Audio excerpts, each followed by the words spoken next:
EDI, as you know, is one of the largest and major vocational awarding bodies in the United Kingdom, and we specialise in working with employers. We're the specialist in work-based learning. So we're particularly interested in the views of employers. So for us, it's very, very important to have an idea of what employers think about the whole education and skills development, particularly at this point in time. When there is so much interest in the whole arena of what sort of skills that employers are going to need for the future.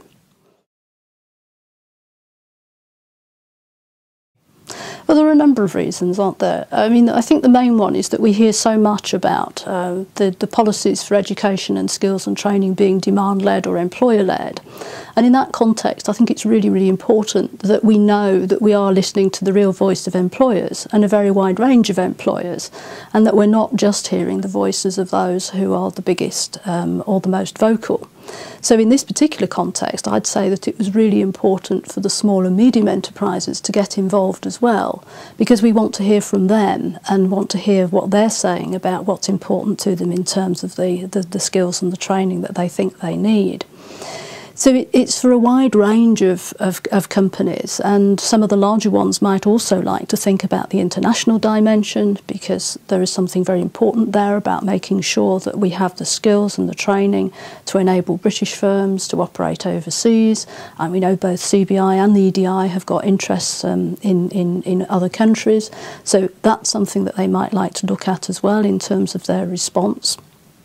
And if we were looking for a second really very powerful reason, there's something like £50 billion a year that goes on expenditure for skills and training. That's partly private funding, that's partly government funding. And that's a very, very large amount of money. And it's, I would have thought for most people, fairly important that we know exactly what it is that people want for that very large amount of money that's being spent. So the more information we have about how employers see the benefits from that training, or what it is they really see as their priorities, the better it is going to be. So the more of them that fill in the survey, the happier I think we should be, because we will know then that the information is really giving us the employer voice.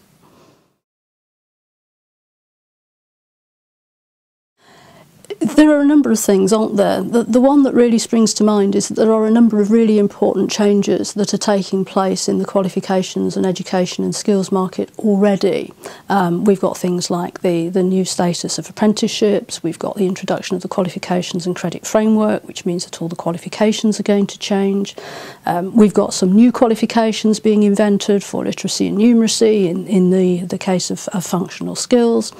And there's still time to influence the direction of some of these things, let alone some of the things that might be coming up in the future, particularly because we've got an election coming up. This is really the time when I think employers have got the maximum opportunity to be able to look around at what really matters to them in education and skills and let us know about it.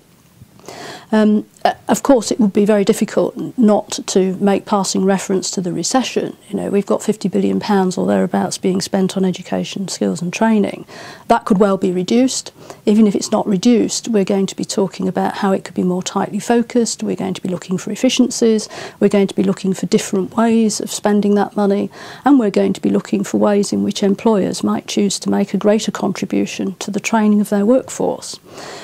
In that sort of context, it's very, very important that we actually know what works for employers and what it is that gives them the greatest return for that skills and training, where they get their increased profitability, where they see increased staff motivation.